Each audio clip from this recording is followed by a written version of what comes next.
নজর রাখবার চেষ্টা করব। চাকরি প্রার্থীদের নিয়ে বৈঠক করেছেন কুণাল ঘোষ। চাকরি প্রার্থীদের নিয়ে রাজনীতি করা হচ্ছে, দয়া করে আর্জাই করুন, রাজনীতি করবেন না। কিছু আইনজীবীদের জন্য নিয়োগের সমস্যা হচ্ছে। বিকাশ রঞ্জন ভট্টাচার্য ও তার জুনিয়ররা 27 লক্ষ টাকা নিয়েছে।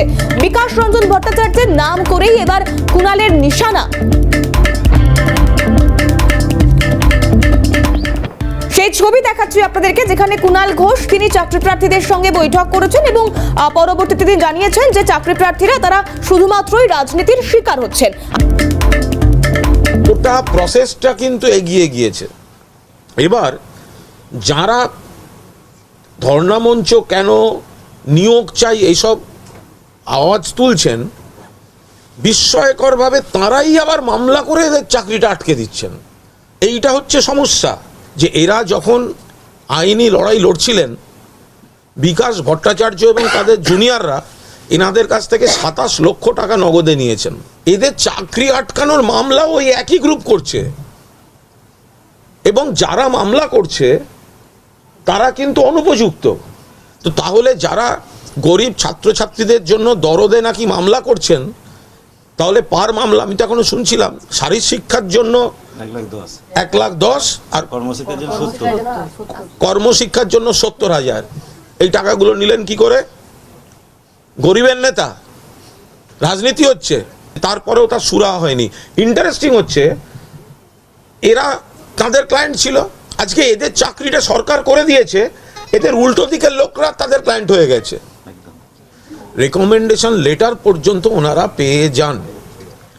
এবার বিস্ময়করভাবে তার বিরুদ্ধে মামলা হয়েছে, যে কেন ওনারা এটা পাচ্ছেন। সেই মামলা থেকে এবার একটা স্টে হয়ে আছে। সেই স্টেটা যতক্ষণ না ভ্যাকেট হচ্ছে, ততক্ষণ ওনাদের পক্ষে সরাসরি জয়েন করা সম্ভব। শারীরশিক্ষা, কর্মশিক্ষার চাকরি প্রার্থীরা যারা আজও কুণাল ঘোষের সঙ্গে বৈঠক করেছেন, এবং বৈঠক শেষে কুণাল ঘোষ তিনি সাংবাদিকদের যা জানিয়েছেন, চাকরি প্রার্থীদের সঙ্গে নিয়েই জানিয়েছেন যে দরদ দেখিয়ে রাজনীতি করা হয়েছে তাদের সঙ্গে, এমনটা অভিযোগ বারবার তারা করছেন। কুণাল ঘোষ তিনি বলছেন একদম নাম করে, বিকাশ রঞ্জন ভট্টাচার্যের নাম করে তিনি এবং তার জুনিয়ররা 27 লক্ষ টাকা নিয়েছেন। শারীরশিক্ষা এবং কর্মশিক্ষার ক্ষেত্রে আলাদা আলাদা টাকা নেওয়া হয়েছে, নগদে টাকা নেওয়া হয়েছে, এবং তারপর যে অভিযোগ তারা করছেন তার পাশাপাশি চাকরি প্রার্থীরা আবার সরকারি গড়িমসির অভিযোগও করছেন। অর্থাৎ কোথাও একটা একে অপরকে দেওয়া দোষ দ্বন্দ্ব সেটা থেকেই যাচ্ছে, কারণ তর্ক বিতর্ক, রাজনীতি, দুর্নীতির সবকিছু শিকার হতে হচ্ছে এই চাকরি প্রার্থীদের, যারা দীর্ঘদিন ধরে শুধুমাত্র অপেক্ষাই করছেন। আবার কুণাল ঘোষ এটাও বলেছেন যে যারা ধর্ণা মঞ্চে যাচ্ছেন, যারা নিয়োগ চাইছেন, তারাই আবার মামলা করছেন, আর সেই মামলার গেরোতেই চাকরি প্রার্থীদের ভবিষ্যৎ আটকে রয়েছে। আর এই মুহূর্তে সেই চাকরি প্রার্থী যারা কুণাল ঘোষের সঙ্গে ছিলেন বৈঠকে, সেই চাকরি প্রার্থীদের সঙ্গে রয়েছেন আমাদের প্রতিনিধি রেশমি।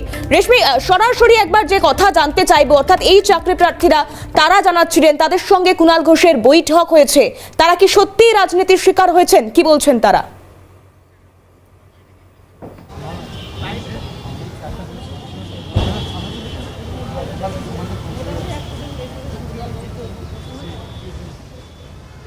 দেখো, এসএলএসটি উত্তীর্ণ কর্মশিক্ষা, শারীরশিক্ষা যারা চাকরি প্রার্থী আজকে কুণাল ঘোষের সঙ্গে তারা দেখা করেছেন, কারণ 1 বছর আগে প্রায় নভেম্বর মাসে তারা রেকমেন্ডেশন লেটার পেয়েছিলেন। রেকমেন্ডেশন লেটার পাওয়ার পরেও নিয়োগপত্র তারা হাতে পাননি। অভিযোগ, অযোগ্য ক্যান্ডিডেটরা মামলা করেছে, আর সেখানে স্থগিতাদেশ হয়ে গিয়েছে তাদের নিয়োগের, ফলত তাদের নিয়োগ প্রক্রিয়া থমকে গিয়েছে। এবং তারা আজকে কুণাল ঘোষের সঙ্গে দেখা করেছিলেন। আজকে তোমরা কুণাল ঘোষের সঙ্গে দেখা করলে কি আলোচনা হলো? আমাদের মূলত হচ্ছে কি হাইকোর্টে আমরা আটকে রয়েছি, আমাদের একটা স্টে রয়েছে, সেই স্টেটা ভ্যাকেট হয়ে গেলে আমরা স্কুলে পৌঁছাতে পারবো।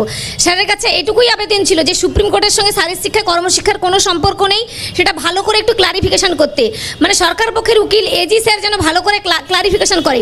কমিশনের তরফ থেকে উকিল উনি কিন্তু ক্লারিফিকেশন করছে, সরকারের তরফ থেকে সেরকমভাবে উদ্যোগ নিচ্ছে না। তাই স্যারের কাছে রিকোয়েস্ট করলাম, আপনি যেহেতু মঞ্চে গিয়ে আমাদের কথা মুখ্যমন্ত্রীর সামনে তুলে ধরেছিলেন এবং আপনারই সমস্ত কিছুতে দুই প্রতিনিধি বিকাশ ভবন থেকে আমাদের মঞ্চে এসেছিল, আপনারই তত্ত্বাবধানে কাউন্সিলিং হয়ে এতটা হয়ে এসেছে, বাকিটুকু কাজটা স্যার আপনি যেন আপনার তত্ত্বাবধানে করে আমাদের জন্য স্কুলে রেশমি, কুণাল ঘোষ ওনাদের সামনে বসিয়ে কুণাল ঘোষ বলেছেন বিকাশ রঞ্জন ভট্টাচার্য এবং তার জুনিয়ররা 27 লক্ষ টাকা নিয়েছে এই চাকরি প্রার্থীদের কাছ থেকে। তারা কি একমত? আইনজীবীদের নাম আমরা করব না, কিছু আইনজীবী আছে একসময় যাদেরকে দেখেছিলাম চপ্পল পরে ঘুরে বেড়াতো, হাই চপ্পল পরে আমাদের অনশন মঞ্চে এসে আমাদের পাশে দাঁড়িয়েছে, সেই সমস্ত আইনজীবী আজকে ফরচুনার BMW চেপে ঘুরে বেড়াচ্ছে, মানে বেকার ছেলেদের কাছ থেকে লক্ষ লক্ষ টাকা রোজগার। এই লক্ষ লক্ষ টাকার প্রসঙ্গেই আসি, 27 লক্ষ টাকার একটা অভিযোগ করেছো তোমরা। বিকাশ রঞ্জন ভট্টাচার্য এবং অন্যান্য আইনজীবী যারা তোমাদের হয়ে কেস লড়েছিল তারা তোমাদের কাছ থেকে 27 লক্ষ টাকা নিয়েছে। তোমরা বলেছো তোমাদের রোজগার নেই, সেখানে 27 লক্ষ টাকা তোমাদের এত একটা হিউজ অ্যামাউন্ট দিতে হয়েছে। এটা কি বলবে, কেন তোমাদের এত টাকা দিতে হলো এবং টাকাটা দিলে তোমরা কি সঠিক বিচার পেয়েছিলে? না, সঠিক বিচার পাইনি, কারণ আমরা 27 লক্ষ টাকা এই জন্যই দিতে পেরেছিলাম, আমরা 142 জন ক্যান্ডিডেট ছিলাম, সেই জন্য আমরা দিতে পেরেছিলাম টাকাটা, কিন্তু আমাদের যে বিচারটা পাওয়ার কথা ছিল সেই বিচার আমরা তখন পাইনি কো। এটা 27 লক্ষ টাকা তোমরা যে দিয়েছো তোমাদের ডকুমেন্ট সব আছে? ডকুমেন্টস বলতে কি, ওনাদেরকে আমরা যখন অ্যাকাউন্টে টাকা দিতে চাইতাম ওনারা অ্যাকাউন্টে নিত না, চেক দিতে চাইলে চেক নিত না, ওনারা ক্যাশ নিত। আমাদের কি হতো, আমাদের যেহেতু সংগঠন ছিল হিসাব লেখা ছিল, সেগুলো লেখা আছে, ওনারা সম্পূর্ণ ক্যাশে টাকা নিয়েছে। তোমাদের অভিযোগ কি বিকাশ রঞ্জন বাবুর বিরুদ্ধে? মূলত অভিযোগ আমরা যারা যোগ্য চাকরি প্রার্থী, আপনি তো নিজে গেছেন, আর আমাদেরকে নিয়ে রাজনীতি করবেন না, যারা যোগ্য প্রার্থী তারা যাতে চাকরি পায় সেই কথা আপনার মুখ থেকে বেরোক। তোমাদের যে নিয়োগটা আটকে রয়েছে, তোমরা বলছো তোমাদের যে এখন তোমাদের হয়ে বিপক্ষে যারা মামলা করেছে সেই কেসে বিকাশ রঞ্জন ভট্টাচার্য লড়ছে, একসময় তো তোমাদের হয়ে কেস লড়েছিল, যদি বিষয়টা একটু ব্যাখ্যা করো। ব্যাখ্যা এই জন্যই করছি, ওটা হচ্ছে হাইকোর্টটা হয়ে গেছে কি টাকা রোজগারের একটা জায়গা, হাইকোর্টে যে সমস্ত ক্লার্ক আছে তারাই বলছে আমাদের আইনজীবীরা এরকম ঘুরে বেড়াতো, আজকে তোদের মতো বেকার চাকরি প্রার্থীরা এসে রেশমি, একটা বিষয় এদের মুখ থেকে খুব জানতে ইচ্ছে করছে, যে দুর্নীতি বা যে রাজনীতির কথা তারা বলছেন, যেখানে শিক্ষা ক্ষেত্রে এত দুর্নীতির অভিযোগ, সেই রাজনীতি কি শুধু হাইকোর্টেই হচ্ছে, আইনজীবীরাই করছেন? তার আগে তারা রাজনীতির শিকার হননি? আমাদের যে প্যানেলটা, এই প্যানেলটাকে কিন্তু আমরা মামলাটা প্রথম বিকাশবাবুর কাছে লড়েছিলাম এবং এই প্যানেলটাকে উনি ভ্যালিড প্যানেল হিসেবে রায় দিয়েছিলেন এবং মৌসুমী ভট্টাচার্যের এজলাসে এই মামলাটা হয়েছিল এবং সেখানে আমরা যে অর্ডারটা পেয়েছিলাম তাতে প্যানেলটা আমাদের ভ্যালিড। সেই ভ্যালিড প্যানেলের আজকে উনি বলছেন যে এরা মনে হয় ওয়েটিং লিস্টেড ক্যান্ডিডেট নয়, আপনি দুর্নীতি খুঁজছেন। আজকে বিকাশ রঞ্জন ভট্টাচার্যের বাড়িতেও গিয়েছিলে, কথা বলেছিলে এবং তোমরা এখন বলছো তোমরা রাজনীতির একটা গন্ধ পাচ্ছ। এর আগেও কি রাজনীতির গন্ধ পেয়েছিলে যখন তোমাদের হয়ে বিকাশ রঞ্জন বাবু মামলাটা লড়েছিল?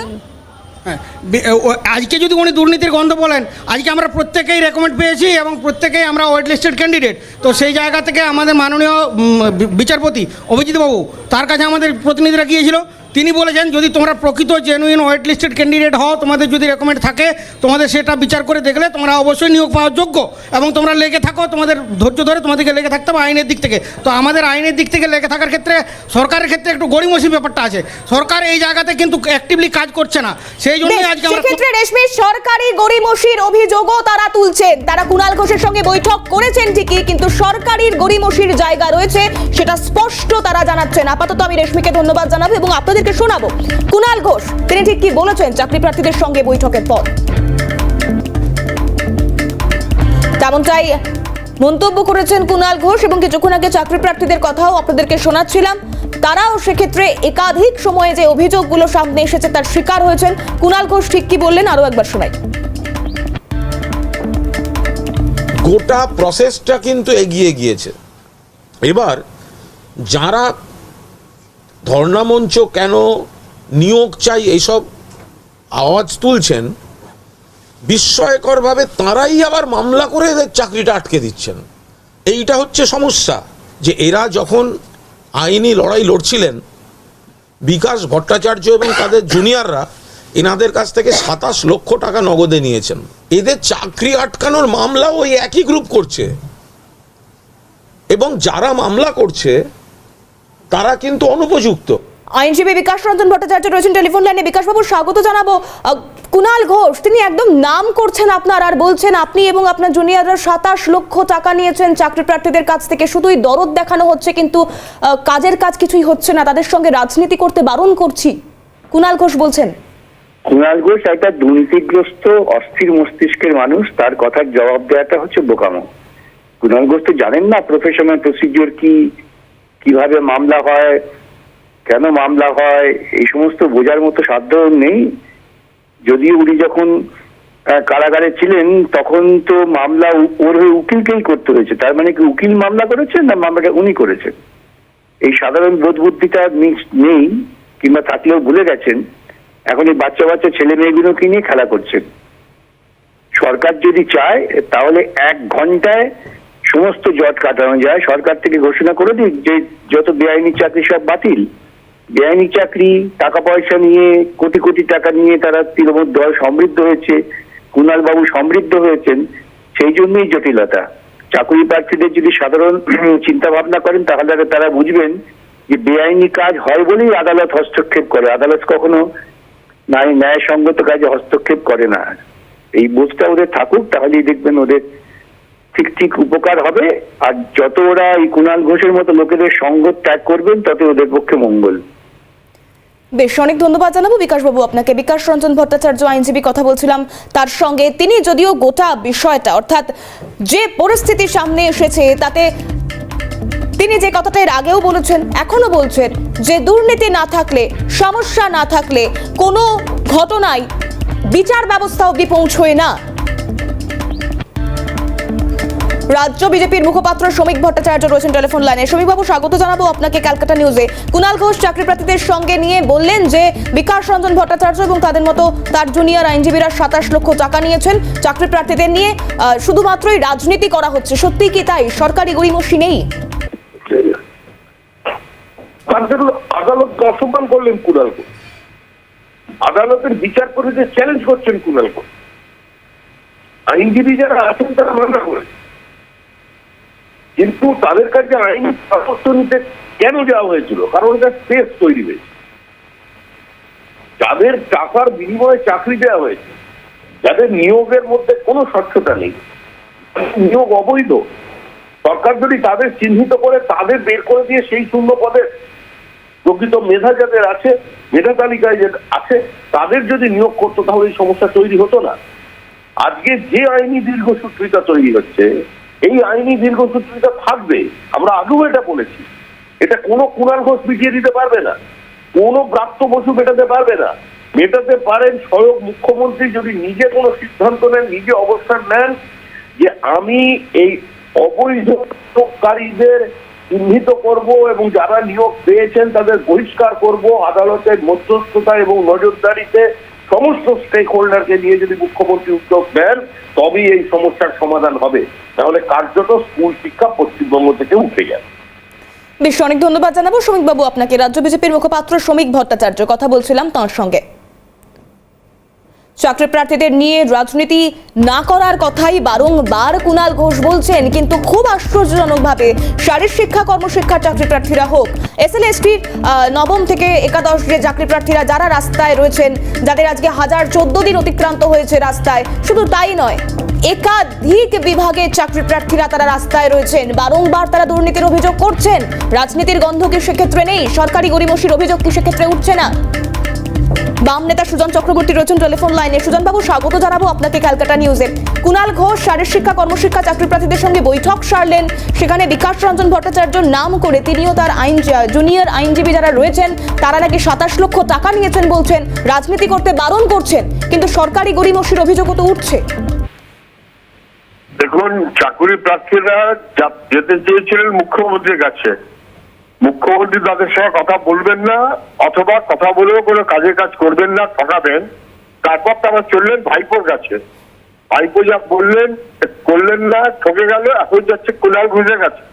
এরপরে চাকরি প্রার্থীরা আর কোথায় কোথায় যাবেন আমি জানি না।